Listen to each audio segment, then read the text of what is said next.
Buwan naman sa ating One Balita Pilipinas ngayong Martes.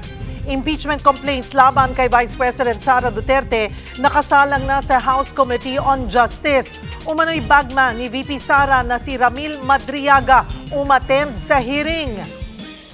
Higit 20 pesos na rollback sa kada litro ng diesel umpisa na. LPG at kerosene, bumaba rin ang presyo dahil sa inalis na excise tax.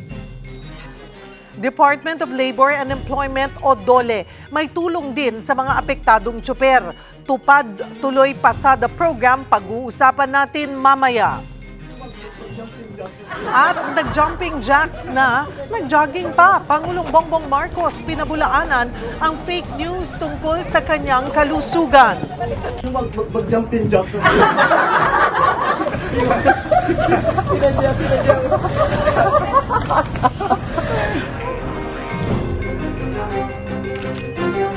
Magandang taghali, Luzon, Visayas at Mindanao. Thank you for joining us. Good afternoon sa mga nanonood sa guide. Ang buting utang, kumikita sa mga utang, kumikita. Nagsana ang mga paluwa sa kanilang mga probinsya. Hola! One Balita, Pilipinas!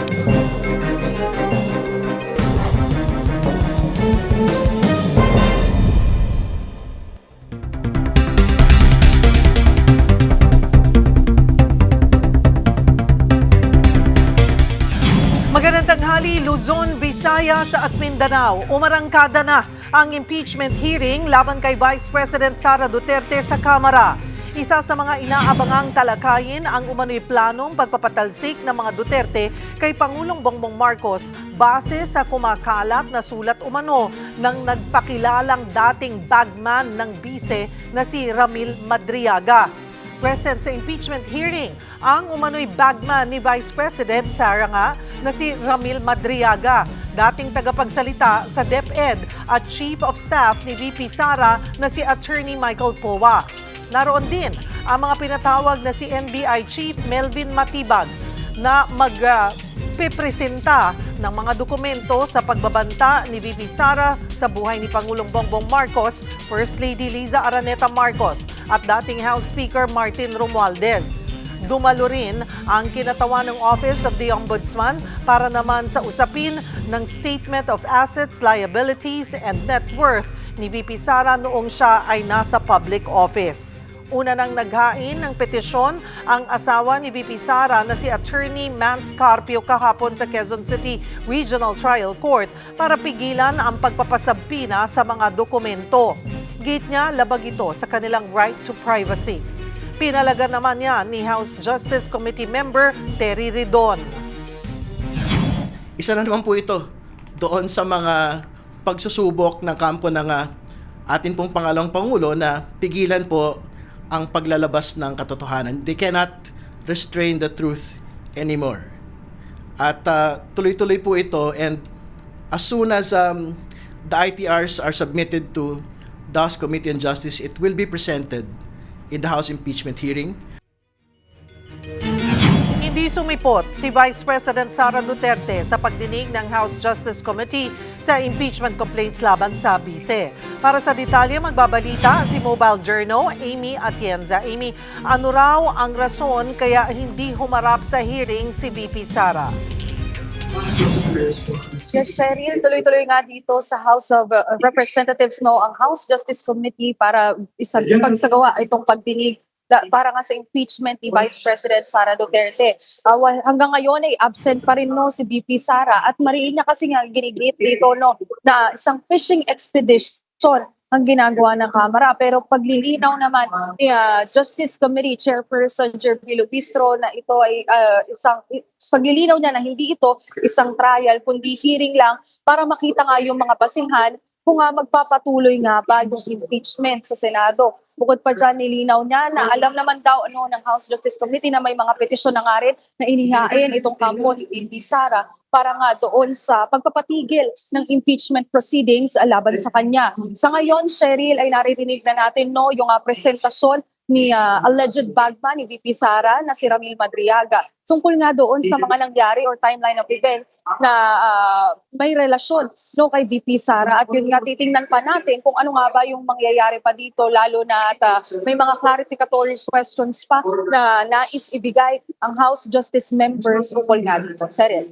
At sa pagharap nga, linawin lamang natin, Amy, sa pagharap nga nitong si Madriaga, ano yung focus? Saan naka-focus ang mga itatanong sa kanya? So far, Cheryl, no, yung naririnig natin dito sa naging katanungan niya ay yung sa affidavit na inihain niya, na pirmahan niya rin.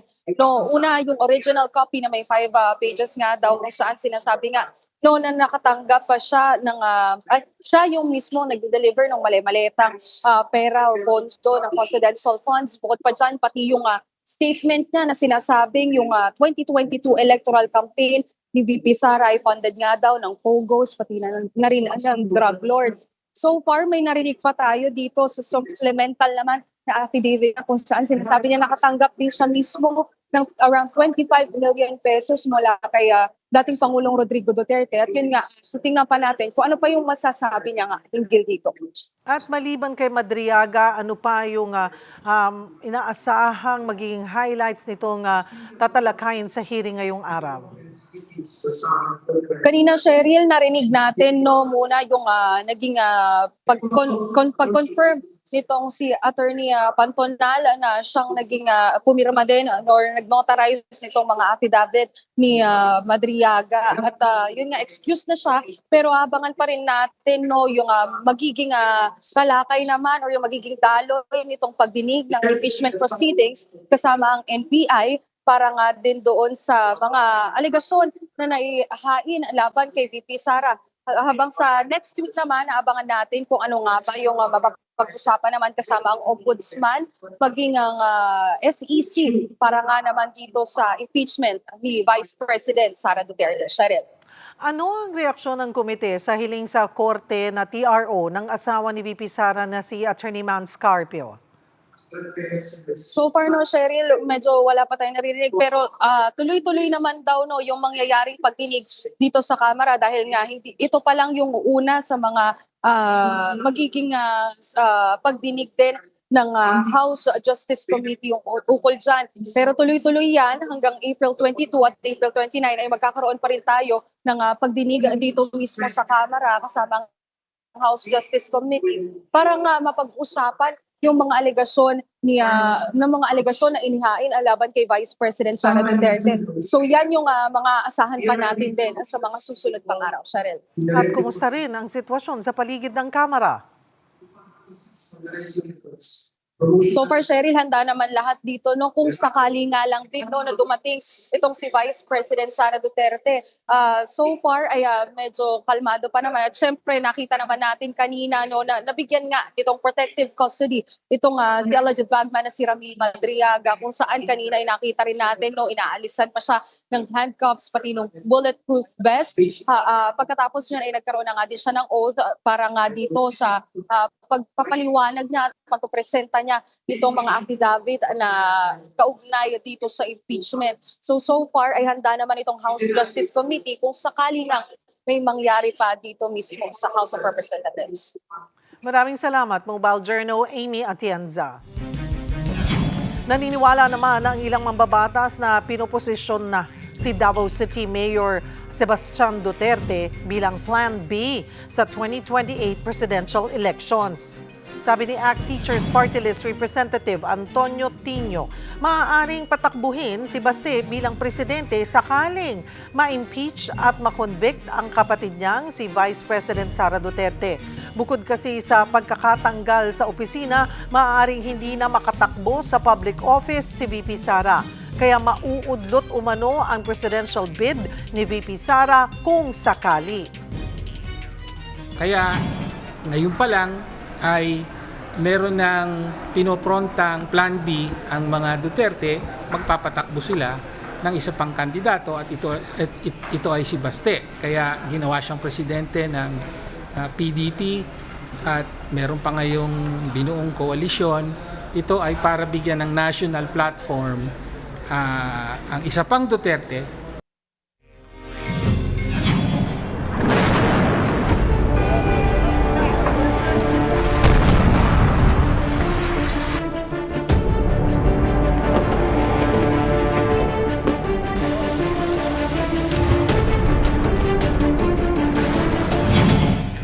Matapos ang sunod-sunod na oil price hike, rollback naman ang sumalubong sa mga motorista ngayong araw.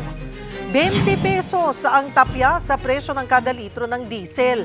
4 pesos and 50 centavos naman ang bawas sa gasolina, habang 8 pesos and 50 centavos sa kerosene. May tapyas din sa presyo ng liquefied petroleum gas o LPG, kasunod ng pagtanggal ni Pangulong Bongbong Marcos sa excise tax gamit ang kanyang emergency powers. 3 pesos and 36 centavos sa kada kilo ng LPG o halos 37 pesos sa isang tangke. Sa ngayon naglalaro sa 1,100 pesos hanggang 1,500 pesos ang kada tangke ng LPG. Kapangyarihan na binigay sa atin ng batas, tinanggal ko na ang excise tax sa LPG at sa kerosene. Ibig sabihin, mas mababa ang gastos at sa pagluluto at sa araw-araw na pangangailangan ng bawat pamilya. Kabilang na rin na ang Department of Labor and Employment o DOLE sa mga ahensya ng pamahalaan na nagbibigay dagdag kita sa mga tsuper. Sa ilalim ng Tupad Tuloy Pasada program, mabibigyan ng 695 pesos na cash assistance ang mga tsuper kada araw sa loob ng 30 days. Katumbas yan po ng minimum wage dito sa Metro Manila. Dagdag ito sa regular na kita ng mga benepisyaryo mula sa araw-araw na pamamasada. Sabi ng DOLE, layo nilang maibsan ang epekto ng sunod-sunod na mega oil price hike sa mga driver ng public utility vehicles. Una nang nabigyan ng dagdag kita ang 134 na jeepney drivers sa mga piling ruta dito sa NCR. Palalawigin pa raw ito nationwide hanggang masuportahan ang nasa 50,000 drivers sa Pilipinas. Tinukoy ang mga benepisyaryo sa pamamagitan ng profiling mula sa listahan ng LTFRB. Kung hindi kasama sa programa, maaaring mag-apply sa pinakamalapit na tanggapan ng DOLE. Magpresenta lamang po ng valid professional driver's license. Kaugnay pa rin ng Tupad Tuloy Pasada program, magkakasama natin si DOLE Spokesperson, Assistant Secretary Leonard Constantine Serrano. Magandang tanghali po sa inyo, ASEC. Salamat po sa oras. Magandang tanghali, Cheryl. Magandang tanghali po sa mga nakikinig at nanonood sa inyong programa. Maganda po itong programang ito. Pero klaruhin lamang po natin, ASEC, ha? Kasi sabi po ay 695 pesos minimum wage kada araw.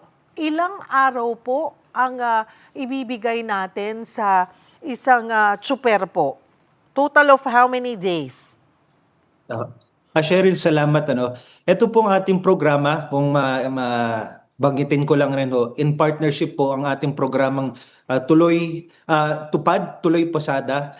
Ito po ay existing program naman po ng kagawaran, ang Tupad po. Nagre-focus lang ho tayo para makapag-suporta at makapag-assist tayo sa mga naapektuhan ng transport industry, at ito po ang ating mga drivers. Ngayon po sa pag-implementa ng ating programa, tayo po ay nakikipag-tie up with the Department of Transportation through the LTFRB dahil sila naman po ang may regulatory authority sa mga jeepney operators. Kaya po nag-request po tayo sa kanila na makahingi ng listahan ng mga operators base po sa mga ruta na pinakamaraming naapektuhan na commuters.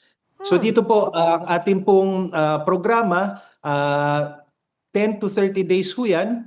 At ang tama kayo, Cheryl, ang binabayad ay minimum wage rate sa region. Kaya po dito po nagsimula po tayo dito sa ruta ng Quezon City area.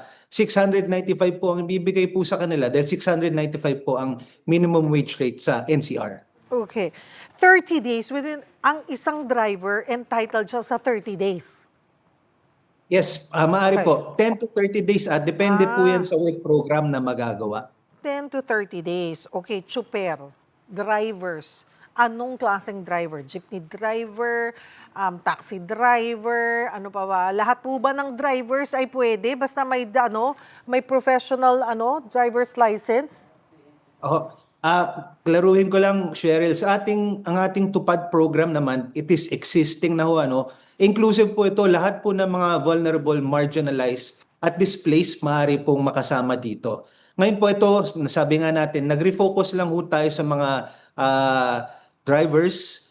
Inuna po natin sila. Alinsunod rin naman ho sa direktiba ng ating Pangulong Bongbong Marcos. At dito po, ang ating po nasimulan in coordination with LTFRB ang mga traditional at modern jeepney and utility drivers, utility vehicle drivers. So at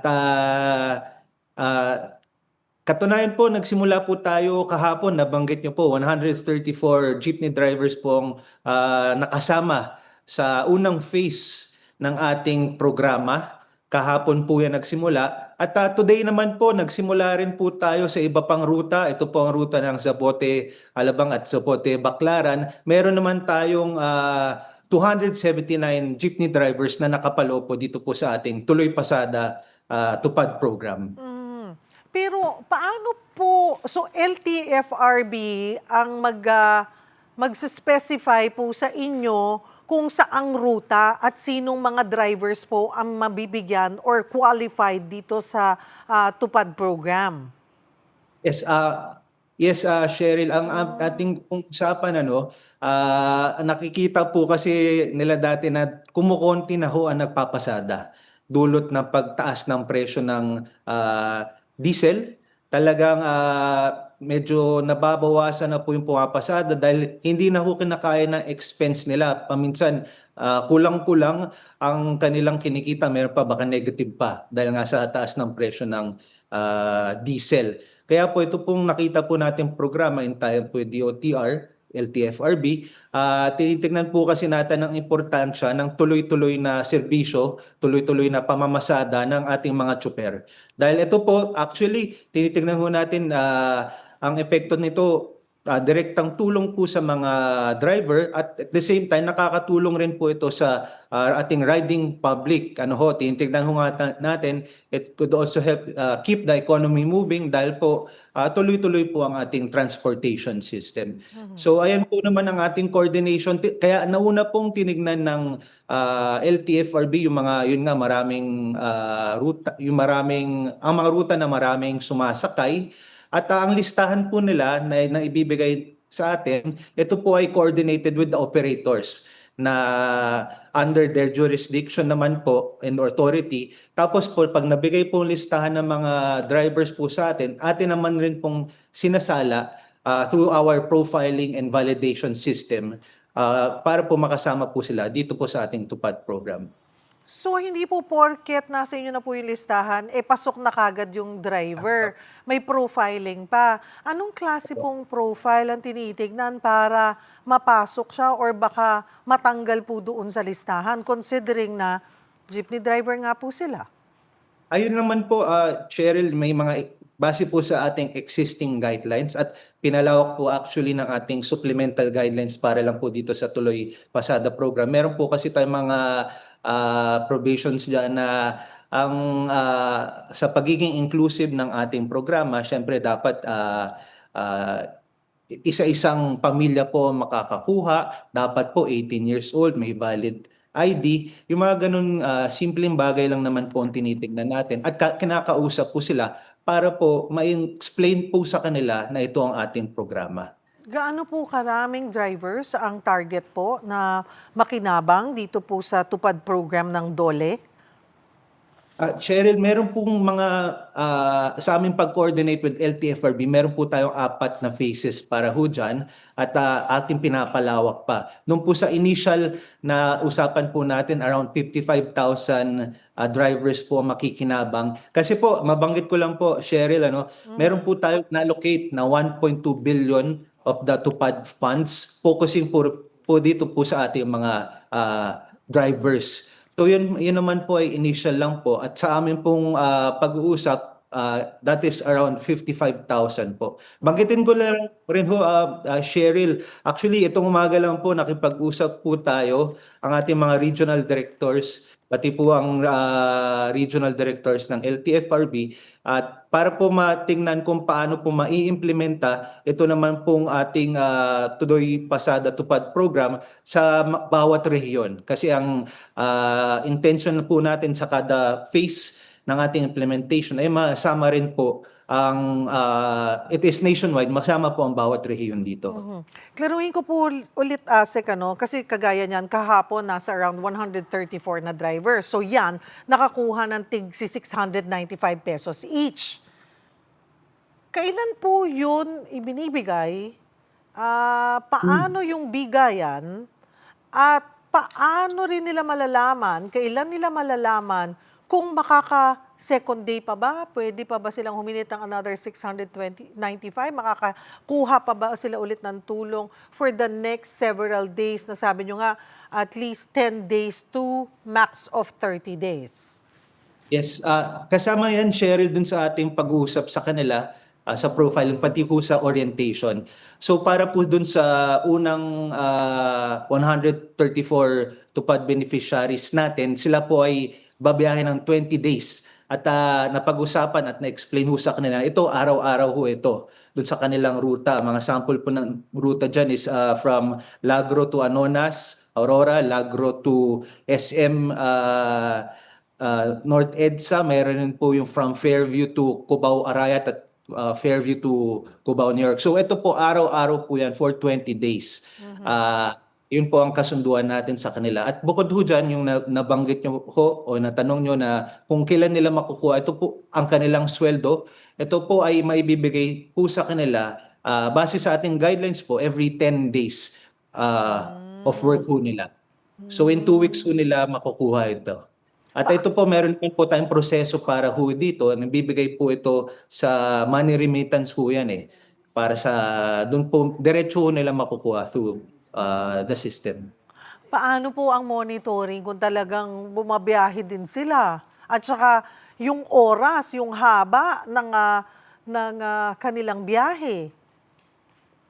Magandang tanong yan, Cheryl. Actually, yan po isa sa mga napag-usapan natin with the drivers na ang relevance talaga importance dapat magtuloy-tuloy po sila. Para po sa ating monitoring, mayroon po tayong mga tupad coordinators. So from point to point, mayroon po naghihintay sa kanila. At tinitingnan rin po natin, mayroon din po sumasama ng isang pasada na tupad coordinator po natin. Importante po kasi yung ating monitoring at matignan na talagang tuloy-tuloy po ang kanilang pamamasada base sa napag-agrihan. Parang lumalabas po kasi sabi nyo, depende kung mga wala nang bumabiyahe, doon sa rutang yon para makatulong o hindi rin sumakit ang ulo, mamroblema ang mga commuter. So parang jeepney drivers lang po talaga. Kasi paano po yung mga ibang riders po natin or yung kagaya nga, yung taxi driver, yung mga sa TNVS that they are also affected or delivery riders. Paano po rin sila magiging bahagi nitong Tupad Tuloy Pasada program? Yes, initial pa lang naman ito, Cheryl. Actually, bago nga itong ating tie-up with DOTR, tinitignan na rin ho natin kung paano makakatulong doon sa mga tricycle drivers, halimbawa po sa mga komunidad, yung mga nagdadala ho ng mga pasahero o mga produkto sa probinsya, yung mga namamangkaho, tinitignan ho yan. Kasi sa atin naman pong existing tupad program, tinitignan natin kung sino ho ba talaga ang mga naapektuhan, sino ba ang mga vulnerable talaga kung tawagin natin at marginalized na displays. Kaya kasama naman po yan sa ating pag-aaral. Ito lang po ay naunang mga beneficiaries ng ating Tuloy Pasada Tupad program. Pero tuloy-tuloy po natin minomonitor at tinitingnan kung sino ba talaga mga naapektuhan. At yan naman po ay ating tutugunan at ating susuportahan at bibigyan ng assistance.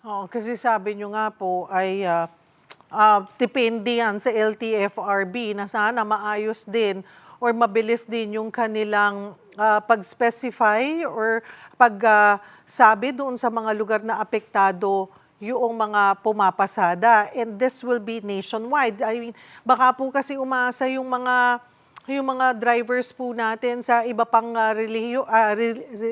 regions ay kailan po rin ito mararanasan o mararamdaman sa iba pang bahagi. Where is the next province or area na mabibigyan nitong Tupad Tuloy Pasada program? Yes, Cheryl, actually yan po ang isa sa mga napag-usapan namin kanina. Ibibigay naman po kaagad ng LTFRB ang listahan. Sila po ay makikipag-usap rin po sa mga operators para ho malaman kung sino ba ang gusto na sumama dito po sa ating programa. And then yan po ay sasalayan po natin kaagad para po makabigay po tayo ng agarang tulong. May I just clarify rin, Ms. Cheryl, Apo. ito pong Tupad Tuloy Pasada, it is in partnership with our partners, ang LTFRB at ang DOTR. Simultaneously, tuloy-tuloy pa rin naman po ang pag-implementa naman natin ng ating Tupad program. Yung Tupad program na maaari pong tugunan ang mga vulnerable, example po sa fishing industry, sa agriculture, pati po sa ibang transport sector tulad kung nga ho na nabanggit natin yung mga tricycle drivers. At tinitignan na rin po natin yan. Meron pong directive na po ang ating mga regional offices na tingnan kung sino ba ang kailangan natin matulungan. At doon naman po sa mga nais mapasama dito sa ating programa na Tupad, whether it is with yung Tuloy Pasada with LTFRB at yung yung existing Tupad program ng DOLE, maaari lang naman po silang lumapit sa pinaka malapit na tanggapan ng kagawaran sa kanilang mga probinsya at rehiyon o di kaya sa mga public employment service offices. Sila naman po nagko-coordinate sa atin at tinitingnan ho natin kung anong pwedeng programa ang maibigay para sa kanila. Pwede po ba para din mas mapadali or hindi na hintayin ng LTFRB or kung anumang ahensya, yung mga kooperatiba po or mga grupo na mapapatunayan naman nila that they're affected or na diretso na po silang lumapit kung sila ay alam nila na vulnerable sector sila, affected sila by this crisis, nawalan na ng trabaho or mapapagkakaitaan, ay pwede po ba diretso nang makipag-usap sa DOLE and sila na po ang maglatag na ito kami, wala na kaming kinikita or wala na kaming makain, baka pwede kaming mabiyayaan nitong Tupad program or other, because I know DOLE, hindi lamang Tupad, may iba pang mga livelihood programs na pwedeng ibigay sa mga nangangailangan po. Tamang-tama po kayo dyan, Cheryl. Pwede po silang lumapit sa ating tanggapan na malapit sa kanilang probinsya kung nasan man ho sila. Katunayan, alam niyo ho, mayroon na po mga nakakausap ang ating mga regional directors o regional implementors ng mga cooperatives kasi tama ho kayo, yan po yung isa sa mga naapektuhan at tinitignan na natin kung anong immediate na tugon na pwede hong maibigay sa kanila kasi ang Tupad program po, iba-ibang work program naman po yan. At klaruhin ko lang ho, Ms. Cheryl, hindi na ito yung dating connotation na walis-walis lang ho. Ito, ginagawa ho nating mas meaningful, mas productive kasi community-based ho siya. Ang mga example po na nagagawa ho natin ngayon, mga tree planting, community gardening, meron din po yung mga minor repairs o naglilinis ng mga public structures tulad ng mga rural health units o mga public schools, yan po ay isa sa mga tinitingnan natin na programa na pwede. Kung ano po ang tapat o nasa preference ng mga maaaring maging beneficiaryo o mga skills ng mga cooperative, tinatapatan po natin sila ng programa na naayon po para sa kanila. Ang tanong na rin po, para tama na rin po yung impormasyon, again, ano po yung kailangang gawin? Ano po yung unang step? Also, ASEC, gaano rin kabilis yung pag-evaluate, evaluation or assessment doon sa tao or sa pamilya na lalapit para makahingi nga po ng tulong sa DOLE? Opo, ulitin ko lang ho yung mga nagnanais na makapaloob sa ating programang tupad, maaari pong lumapit sa pinakamalapit na tanggapan ng kagawaran. Meron po yan sa mga regional offices, field offices, o pati po sa mga pinakamalapit na Public Employment Service Office. Katuwang naman po natin sila sa pag-implementa ng ating programa. Ngayon po, ipo-profile lang po yan sa ating kumbaga process cycle time, share. Ipo-profile po natin ang mga maaring mga maging beneficiaryo ng ating programa at tinitingnan ho natin kung ano ang work program na para sa kanila. So mga tulad po itong tuloy pasada, itong I think it took us 3 to 5 days para makapag-profile to get in touch with the drivers. Tapos may isang orientation lang po at tuloy na po ang pamamasada po nila. Tuloy na rin po ang programa na maaaring mabigay sa mga tupad beneficiaries. Kapatid, para na rin sa kaalaman, ASEC, na marami pong livelihood programs na maaaring maitulong ang DOLE. Naalala ko po, i-share ko na rin na yung may na ilapit kami na bigasan, single parent, dalawa ang anak na special, hirap sa buhay, at na-assess po siya at ang nakitang pwede niyang pagkakitaan ay bigasan business. So, we were surprised and napakaganda po noon na nabigyan siya ng around, I think, 12 to 14 sacks. Na sako talaga ng bigas po, mga kapatid, talagang na pwede niyang masimulan sa pagkakakitaan. So ganito rin yung maaaring pwedeng makuhang tulong, at alam ko may sari-sari store or fishballan, 'di ba? Sa malamig, mga iba-ibang pwedeng pagkakitaan. Yes, Cheryl, ito pong nababanggit nyo, yung tawag naman ho dito, ang DOLE Integrated Livelihood Program. Ayun, Ito rin po ang isang maaring ibigay, tulad sa nabanggit nyo kanina, yung mga cooperatives, mga grupo ho, or individuals, kasama naman po yan, pwede ho magbigay ng livelihood, mga starter kits po, ang kagawaran sa kanila. Kasama po yan dun sa sinasabi nating livelihood program o DILP. Ngayon po, yes, tama ho kayo, yung sa Region 4A ho yun, nakatanggap po ng bigasan.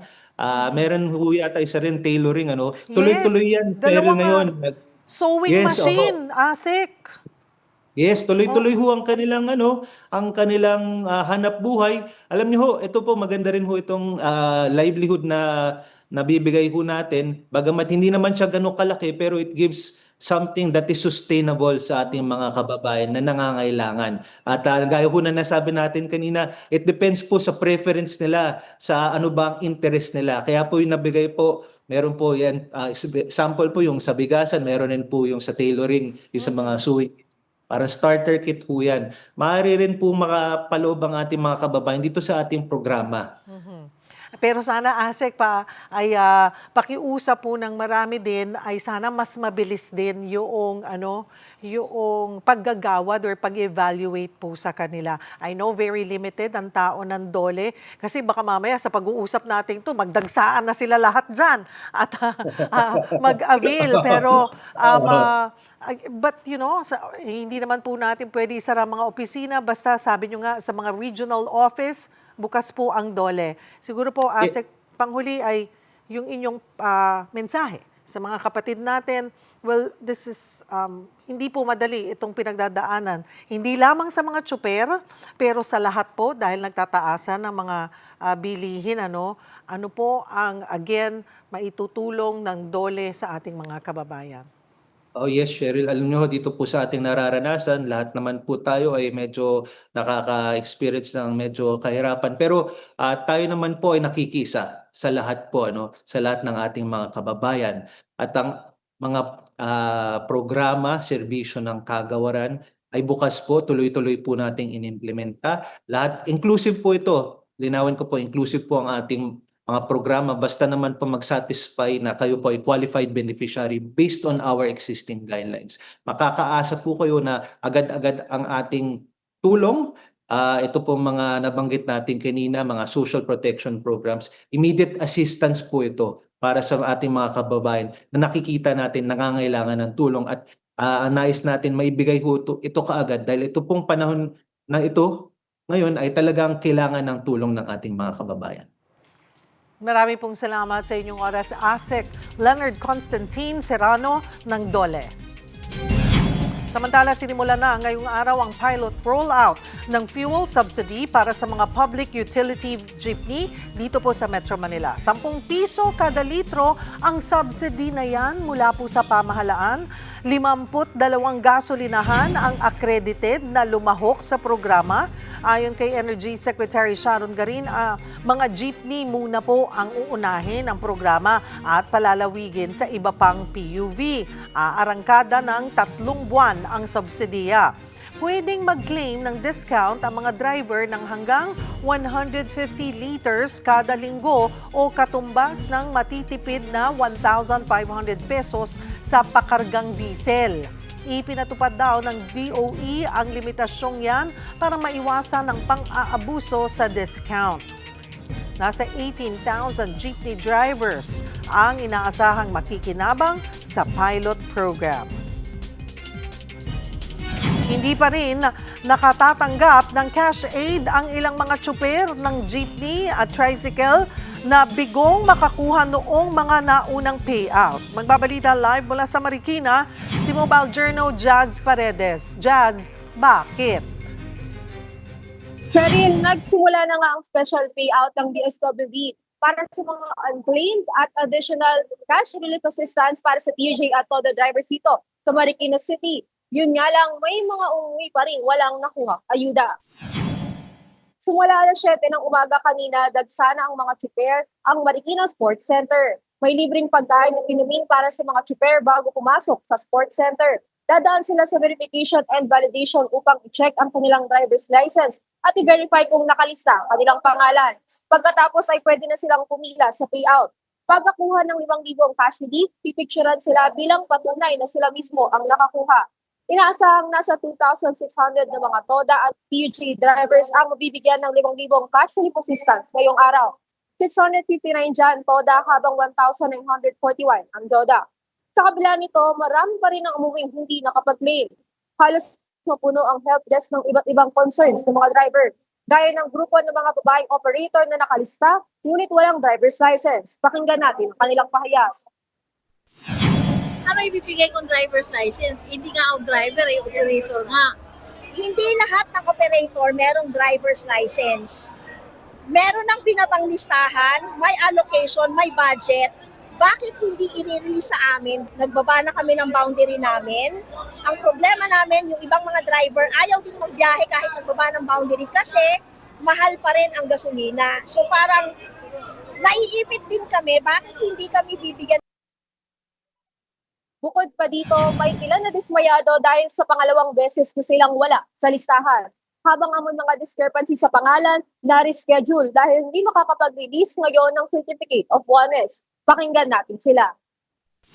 Namin sana, ayusin naman nila sa Itil Parby at saka sa DSWD. Huwag sila magpasapasahan. Kasi gaya na pa kami madaling araw eh. May junior po yan, ang linaw naman po. Tapos na-receive po ng opisina. Kaso, anong nangyari po, pagdating po sa listahan nila, walang junior. Yung member ko po is, PWD yan, ang hirap ilabas ng bahay, hirap na hirap kami. Ginawa namin ang paraan para na mapunta rito, para makapag-payout. Kaso ganito mangyayari, bababalikin na naman kami. Di ba? Yun lang yung concern namin na sama na loob namin, nahihirapan kami. Tinanggal na yung one list, sir. Tinanggal po yung one list. Pero yung sinusuguro daw ng DSWD na i-consolidate at kanilang inilista ang mga hinaing ng bawat driver. Ngunit sa ngayon, hindi pa nakapagbibigay ng abiso kung kailan makakakuha ang mga hindi nabigyan ngayong araw. Magpapatuloy naman ang special payout dito sa Marikina hanggang alas 4 ng hapon. Cheryl. Maraming salamat, Mobile Journal Jazz Paredes. Muling pinilahan ng mga tricycle driver na hindi pa nakakakuha ng 5,000 ayuda ang special payout day sa Malabon naman. Para sa detalye, live na magbabalita si Mobile Journal Ray Vicente. Ray, kumusta dyan? Cheryl, tirikman ng araw, may ilan pa rin mga pipila na tricycle driver sa Malabon na umaasang makuha na sana ang ayuda ngayong special payout day. Marami sa kanila ang tiniis pumila simula pa alas 6 ng umaga para lang daw makuha na ang ilang linggong inaantay na 5,000 ayuda. Nasa 1,249 na toda ang inaasahang mabibigyan ng cash assistance dito sa Malabon Sport Complex. Sa bilang na ito, 565 ang may unclaimed o nagkaproblema noong nakaraan, habang 684 naman ang additional para sa mga wala noon sa listahan. Para naman sa presidente ng Federation ng TODA sa District 1 ng Malabon, hindi raw sapat ang 5,000 piso. Kaya umaasa sana siya na giginhawa na ang sitwasyon kung magpapatuloy ang rollback. Isa naman si Fernando sa pangalawang beses nang bumalik dito matapos hindi mabigyan noong unang bigayan ng payout. May kaparehas daw kasi siya ng buong pangalan, pero dahil kailangan niya ng pera pambagamot, nakihati raw siya ng 2,500 sa katukayo. Pakinggan natin ang pahayag ng mga pumila rito. Pambili ng gamot. Ang gamot ko sa isang linggo to 3-3. Sa isang linggo iniinom ko kasi may sakit ko sa puso. Magati kami kasi yung 5,000 na ibigay sa kanya, nagastos niya, 925, ibigay niya sa akin. Kasi ngayon po, ano gagawin? Yun, nahatiin namin. Para sa pangkain, pangdagdag, pero hindi naman sapat, siyempre. Lalo ngayon, napakataas ng gasolina. Diyan lang naman kami kumikita. Napakaliit naman nung binigay na Bagay, hindi pa naman kasi unang ayuda pa lang to sa gasolina, na rollback. Siguro sa mga susunod, baka sakali, medyo giginhawa ng konti. Lalo ngayon, siyempre, may kalaban ba kami sa pamamasada o yung mga e-ride. Cheryl, nagdagdag nga muli ang DSWD na isa pang araw na special payout para sa mga jeepney at tricycle drivers na gaganapin ngayong Biyernes. Pero dito sa Malabon, merong iilan pa rin nagkakaproblema sa kanilang pangalan at address. Kaya naman ayon sa City Social Welfare and Development ng Malabon ay i-encode na nila ang lahat ng pangalan para sa next schedule na special payout dito. Cheryl? Maraming salamat, Mobile Journal, Ray Vicente. Susunod, Pangulong Bongbong Marcos nag-jogging at jumping jacks pa para ipakitang fake news ang mga kumakalat na balita tungkol sa kanyang kalusugan. At lalaki sa Nauhan Oriental, Mindoro, nangangailangan ng tulong para mapa-opera ang lumalaki niyang ari na nagsimula lang noon sa luslos. Yan at iba pa sa pagbabalik ng One Balita Pilipinas.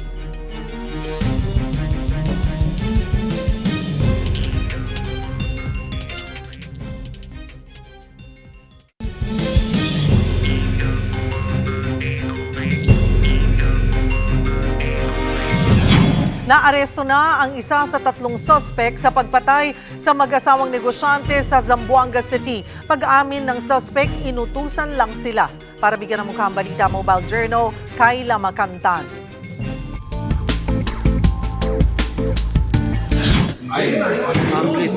Napag-utusan lang. Yan ang revelasyon ng isa sa mga suspect sa pagpatay sa mag-asawang negosyante sa Zamboanga City.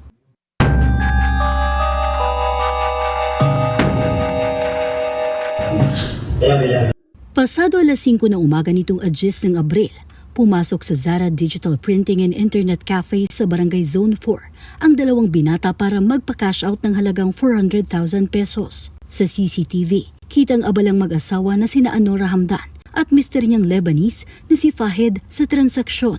Nang bigla na lang dumukot ng baril ang lalaking nakasombrero at pinaputukan ng mag-asawa. Dead on the spot si Anora, habang si Fahed nagawa pang humabol at makipagpambuno sa gunman. Naagaw niya ang baril pero bigong makapagpaputok matapos mahulog ang magazine nito. Hindi nagtagal, humandusay na siya. Naitakbo pa siya sa ospital pero idineklarang dead on arrival. So yung motibo talaga nila doon, ma'am, yung pera, ma'am. Meron silang mastermind, ma'am. Prior pa ng insidente na ito, lagi na talaga siyang nagka-cash in ng big amount doon, ma'am. Sinasabing may-ari ng iba't ibang negosyo ang mastermind, gaya ng catering, dormitoryo at car wash, kung saan tauhan niya ang 2 suspect. Based sa investigation namin, ma'am, kaya ito humantong sa ganito, ma'am, kasi yung mastermind is malakas magsugal, ma'am. Kahapon, April 12, matagumpay na naaresto ang 21 anyos na gunman sa Basilan. Inamin niya ang krimen at sinabing malinaw na iniutos sa kanila ng amo na tangayin ang cash at patayin ang mag-asawa. Ang mastermind din daw mismo ang nagbigay ng baril na inaalam pa kung rehistrado. Nasampahan na siya ng kasong robbery with murder habang patuloy ang investigasyon at hot pursuit operation sa dalawa pang sospek. Kumalat naman po yung identity ng mga suspect natin, ma'am. Nananawagan po ako sa publiko natin na tumulong para malocate itong mga personality na ito. If ever may mga information sila, agad-agad tumawag sa kapulisan. Mga kapatid, Mobile Journal Kayla Makantan, hatid ang muka ng balita. Nag-jogging sa Malacanang si Pangulong Bongbong Marcos para ipakitang hindi siya baldado gaya ng kumakalat sa social media. Hinamon niya rin sa gym ang nagsasabing may sakit siya. Magbabalita si Maricel Halili. Bahagyang sumayaw at napa-jumping jack pa nga. Yan mismo ang patunay ni Pangulong Bongbong Marcos na buhay siya at kasinungalingan ang kumakalat na may sakit o patay na siya. Sa pagharap sa media nitong Lunes, sinabi ng Pangulo na halos 3 buwan na ang nakalipas mula nang huli siyang magpunta sa ospital para sa clearance ng kanyang diverticulitis. Pero sa ngayon, 2 gamot lang ang iniinom niya, maintenance para sa gout at hypertension. I challenge anyone who are saying that I am sick, that they come and exercise with me. We will see who is stronger. You come to the gym with me. Tingnan natin kung sino mas malakas magbuhat ng weight. Kaya mula ngayon, yung mga taong yan na nagsabi sa inyo na may sakit ako, na baldado na ako, alam ninyo, puro sinungaling ng mga yan. Kaya't lahat ng sasabihin ng mga yan, kasinungalingan. Now you know who the liars are and who is telling the truth. Pagkatapos ng briefing, nagyayapa ang Pangulo palabas sa press working area para maglakad. Nagkatakbuhan na para makasunod kay PBBM na nagjo-jogging. Kwento ng Pangulo, 4 na beses siya mag-workout sa isang linggo. Weights at elliptical daw ang gamit niya pang exercise. Because people to worry. I don't want people to think that really that there's a problem. Because sa dami ng problema natin na hinaharap because of the war in the Middle East, sa dami ng hinaharap natin problema, that will be an additional problem of concern for our people. So I thought that the easiest way is to show that I'm still very active physically. Sa ngayon, diretsyo lang daw sa trabaho si PBBM sa kabila ng patuloy na paninira sa kanya. Kapatid, Maricel Halili para sa 1PH. Hirap ng kumilos at laging tinutukso. Yan ang kalagayan ng isang lalaki sa Oriental Mindoro na iniinda ang lumalaki niyang ari. Hindi naman ito mapa-opera ng kanyang pamilya dahil kapos sila sa pera. Para bigyan ng mukhang balita, Mobile Journal, Yeda Pascual. Simula pagkabata ay iniinda na ng isang lalaki sa Nauhan, Oriental Mindoro ang lumalaki niyang bayag. Siya si Paul Villanueva, 31 anyos. Pero habang tumatanda siya, ay lumalaki rin daw ang kanyang bayag na nasa 5 kilo na ang bigat ngayon. Ayon sa kanyang mga magulang, 7 taong gulang pa lang si Paul nang malaman na siya ay may luslus. Binalik po ulit nila ng ospital nung mga 10 years old po si Paul. Hindi din po nila ito napa-operahan dahil nga po kapos na kapos sila at ang trabaho lang po ng mama niya ay nagkasambahay lang po. Kaya naman buo ang loob ni Paul na magpa-opera. Hirap na kasi siyang kumilos, dagdag pa na nagiging tampulan siya ng tukso. Ang sinasabi niya po sa akin, mabigat daw po yung pakiramdam niya. Tapos sabi niya po, sumasakit daw po yung may bandang puso niya. Wala po sa edad niya yung kanyang pag-iisip, ma'am. Is parang ang isip niya po ay 5 years old, 10. Dahil ano nga po siya, isip bata, kumbaga po yung special child na kailangan niya po gabayan. Hirap din po siya magsalita, hindi po siya nakakapagsalita ng tuwid. Ang pagsasalita niya po ay bulol po, parang bata po. Kaya naman ang vlogger at kapitbahay ni Paul na si May Ann nagmalasakit nang i-upload online ang kanyang sitwasyon para makalikom ng tulong at mapatingin siya ulit sa doktor. At dito nga lang April 9, makalipas ang 2 dekada, nadala ni May Ann sa espesyalista si Paul. Dito na nila nalaman na hernia ang tawag sa kanyang kondisyon. Kumbaga yung pong bituka niya po ay bumababa papunta po dun sa kanyang bayag. Pinahiga po siya ng nakataas po yung paa niya. At kitang-kita ko po na nawawala, lumiliit po yung kanyang bayag dahil yung pong bituka pumapasok po ulit sa loob. Kinakailangang operahan si Paul pero wala pa silang ideya kung magkano ang aabuti ng operasyon. Kaya kumakatok sila sa ating mga puso. Bali ngayon pong 17 ay babalik po kami sa ospital para po sa kanyang laboratories. Hindi ko din po alam kung yung pong operasyon niya po ay libre o yung pamasahe po ng kanyang mga magulang, balikan, sa pambili po ng gamot sa labas. Kahit maliit lang pong halaga, kahit piso-piso lang po pag naipon po ay malaking tulong po sa kanila yun. Mga kapatid, ako po si Mobile Journal Pascual. Hatid ang muka ng balita. Susunod, G3 San Diego, mas dumami raw ang natanggap na blessing simula nang maging host ng TikToks ng 1PH. Yan at iba pa sa pagbabalik ng One Balita, Pilipinas.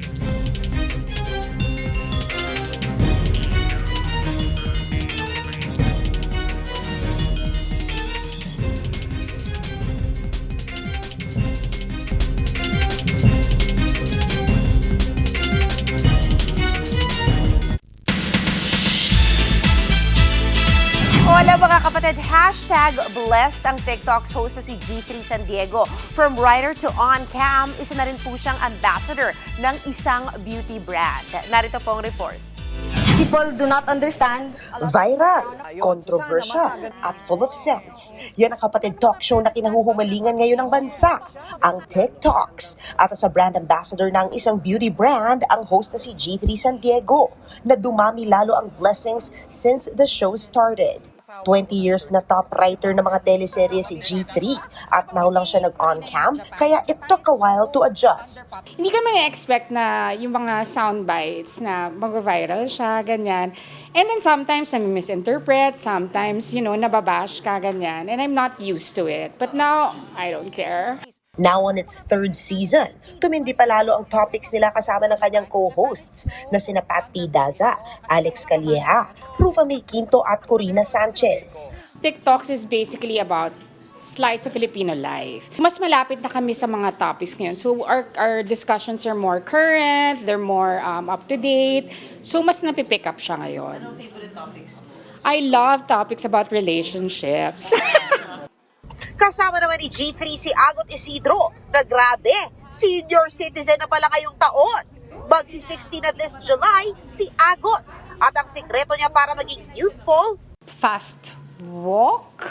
Sometimes I do sprints. Yung ganun lang, just to, yung fast twitch ang sabi nila, kailangan meron mabilis and then slow, mabilis and slow. Siguro ano lang yan, mindset. Mindset talaga. Oo, dapat hindi ka papatalo sa years. to celebrate her 60th, babalik si Agot sa kanyang roots, ang singing. Magkakaroon din siya ng 2-day concert this July. Kasama rin nila si Angel Aquino na fresh from her win sa Asian Pop-Up Cinema, kung saan ginawaran siya ng Pinnacle Achievement Award sa Chicago, USA para sa pelikulang April. I was part of this Taiwanese movie. It's funny because it's not even Filipino, but there was a Filipino cast. Nagsalita naman si Angel tungkol sa positibong pagtanggap ng publiko sa kanyang love life at pagiging parte ng LGBTQIA+ community. And I feel kasi it's something that people have known for a very long time and we just don't openly talk about it. You know, they've seen me with people I've been with and hindi ko naman siya tinago ever. But I guess, thankfully also, the press people, they have been kind to not pick on that. Yan ang latest sa showbiz. Balik sa'yo, Cheryl. Thank you, MJ. At yan po ang mga bumabanderang balita at public service sa inyong tunay na kasalo sa tanghali hanggang bukas. Dito sa Balita magpapabusog sa inyong kaalaman. Ako po si Cheryl Cosim. Kami ang inyong kapatid sa public service. 1PH, teleserbisyo para sa Pilipino.